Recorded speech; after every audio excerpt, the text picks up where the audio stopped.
Revisemos el panorama internacional. Estamos en el estudio junto a Soledad Agüero porque al menos en cuanto a la cifra de número de fallecidos, Sole, buenos días, España tiene un respiro. Sí, vamos a estar hablando de España, también de Estados Unidos, que el fin de semana superó los 40.000 víctimas fatales por coronavirus y que es a estas alturas el epicentro de esta pandemia, y donde el fin de semana se vio una imagen recurrente que fueron protestas en distintos estados contra las medidas de confinamiento.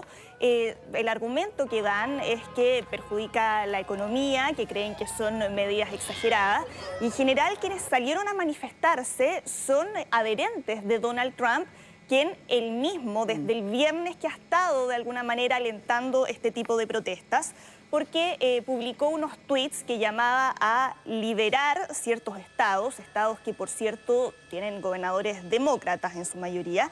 Y en la rueda de prensa que dio ayer en la Casa Blanca se le preguntó sobre este tema, se le preguntó qué le diría a los manifestantes que están en contra de estas restricciones, y respondió que está permitido protestar y agregó que según él algunos gobernadores han ido demasiado lejos. Dijo que ha estado siguiendo estas protestas y que estaba feliz de que todos practicaran la distancia social en esas manifestaciones, algo que no en todos los casos ha sido así. Pero este es un tema que desde hace varias semanas ha sido motivo de pugna entre el presidente y los gobernadores, porque Trump quiere volver a la normalidad en cuanto antes para reactivar la economía en un año donde además está en juego su reelección y donde su principal argumento en un comienzo para lograr ser reelecto era el buen estado de la economía, algo que las bajas cifras de desempleo, todo le jugaba bien a favor. Claro, y ahora hemos visto cómo en las últimas semanas 22 millones de estadounidenses han ido a solicitar sus subsidios de desempleo.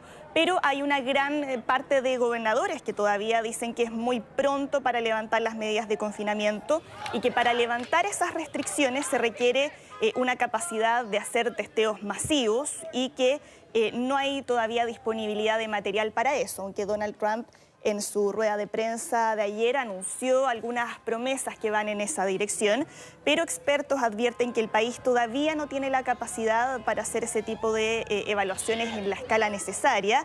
Se necesita también protección suficiente para los trabajadores de la salud y poder hacer un seguimiento a todos aquellos que mantuvieron contactos con quienes resultaron contagiados para así poder aislarlos en un país que hasta el momento ha testeado solo al 1% de su población, por lo cual en todos esos puntos está todavía al debe.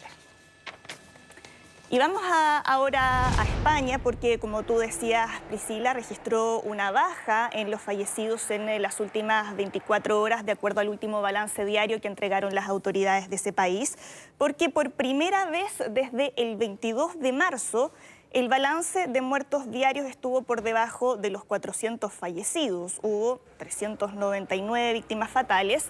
Los contagios también disminuyeron levemente, crecieron, pero muy levemente en comparación al día anterior. En total, España registra 20.852 víctimas por COVID-19. De todas formas, este último balance de cifras diarias es tomado con cautela porque habitualmente los balances que se registran el fin de semana son menores a los que se entrega, por ejemplo, los días martes, porque hay ciertos retrasos con los reportes que reciben desde las regiones. Sí, ahora hay que destacar un punto, porque todo tiene que ver con la evolución que tiene esta enfermedad. Sí. Si se informaron menos muertes, que es bueno, pero por otra parte, más contagios, hay que esperar 1 o 2 semanas cuando comienza a complicarse los cuadros de estas mismas personas. Entonces es muy probable que estos contagiados que se anunciaron en la última jornada estén complicados de aquí a 2 semanas más. Sí, y lo que han recalcado además las autoridades sanitarias es que creen que el pic de contagiados ya se superó, porque si hace un par de semanas se superaban los 900, ahora se ha visto una disminución y creen que habitualmente esto es reflejo de que el efecto que han tenido las medidas de confinamiento que se dictaron desde el 14 de marzo están empezando a tener resultado. Medidas que Pedro Sánchez, el presidente del gobierno español, busca extender hasta el 9 de mayo y el miércoles va a solicitar esa prórroga al Congreso de los Diputados. Y en el resto de Europa, en tanto, hay varios países que han comenzado de a poco a relajar parte de esas restricciones y uno de esos países es Alemania, porque este lunes van a comenzar a reabrir algunos locales comerciales en determinados estados federados del país. Se están reabriendo aquellos comercios de 800 metros cuadrados, pero siempre manteniendo el distanciamiento social con una distancia mínima de 1,5 metros, pero aquellas reuniones de más de 2 personas siguen estando prohibidas, lo mismo bares y restaurantes que continúan cerrados.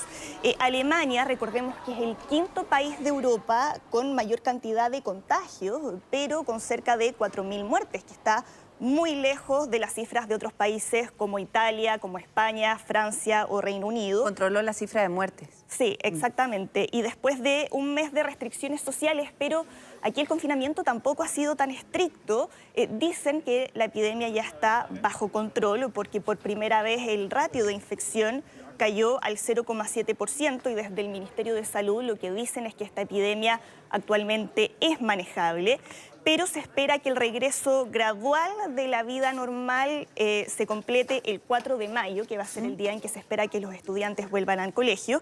Pero estas reaperturas también están siendo tomadas con prudencia, porque la canciller alemana Angela Merkel recalcó que esto no significa que haya que caer en la complacencia y se ha mostrado muy preocupada ante la posibilidad de que ante estas cifras los alemanes empiecen a relajarse y que pues eso pueda conllevar el riesgo de una segunda ola de infecciones. Sí, y hay que mantener el distanciamiento social, hay que mantener los hábitos, es una nueva forma de vida. De todas maneras, esta nueva normalidad, donde no es el único país que ha anunciado este levantamiento de las restricciones. Pasemos a Nueva Zelanda, que ha sido también uno de los países más exitosos a la hora de lidiar con esta crisis, donde se ha destacado el rol de la primera ministra Jacinda Ardern, y anunció que el 28 de abril van a empezar a retornar a los trabajos, van a abrir las escuelas, pero van a esperar otros 14 días más para ver cómo evolucionan los contagios y evaluar si es que siguen rebajando el nivel de alarma. Les decía que ha sido uno de los países más exitosos en el manejo del coronavirus, con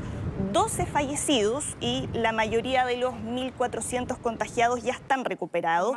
Hace 2 semanas que las cifras de contagios están bajando. Ayer hubo solo 7 nuevos infectados. Y en Australia, en tanto, se reabrieron algunas playas de Sydney, pero solo para hacer ejercicio. Y vamos ahora a América Latina, donde supimos que se superaron los 100.000 contagios en la región.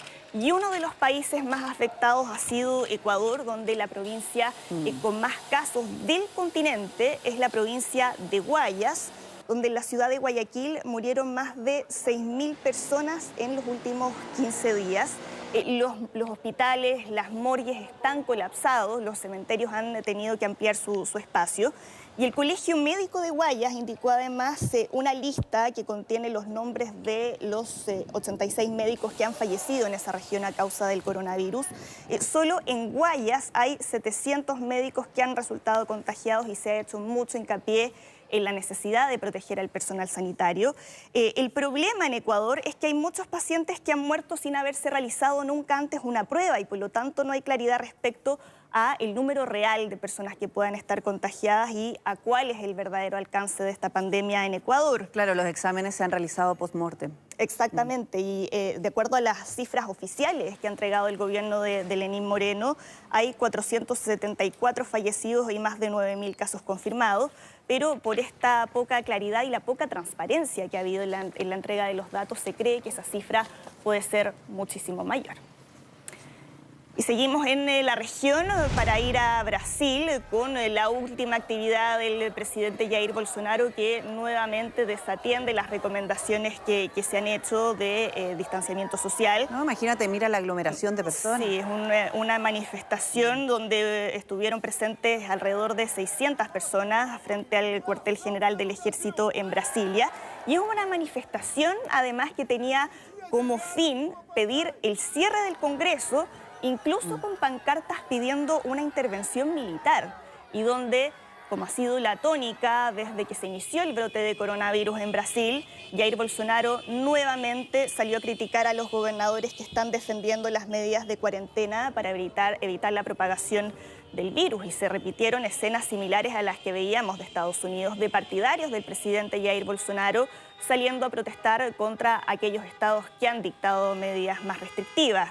Les dijo, ustedes tienen la obligación de luchar por su país, cuenten con su presidente para hacer todo lo que sea necesario para que podamos mantener la democracia y garantizar aquello que es más sagrado para nosotros, que es nuestra libertad. Pero el hecho de que Bolsonaro haya participado en esta manifestación ha sido muy criticado por los políticos y los poderes públicos del país. Varios gobernadores firmaron una carta en apoyo al Congreso Nacional. Y en Sao Paulo, que es uno de los estados más afectados por el brote de coronavirus, como les mencionaba, también hubo caravanas durante el día domingo para protestar contra la cuarentena. Y dejamos por algunos instantes la actualidad relacionada con el coronavirus para ir a Canadá con el peor tiroteo que se ha registrado en la historia de ese país. Un hombre de 51 años mató al menos 16 personas, incluyendo a una policía en Nueva Escocia. Fue un tiroteo que comenzó a última hora del sábado. Todavía no está claras las motivaciones del atacante, pero la policía ya anunció que va a abrir una investigación al respecto. Muy bien, muchas gracias, Soledad, porque es necesario también ir actualizando toda la información que llega desde el exterior. De todas maneras. Buenos días. Muy bien, buenos días. Nosotros hacemos una pausa muy breve.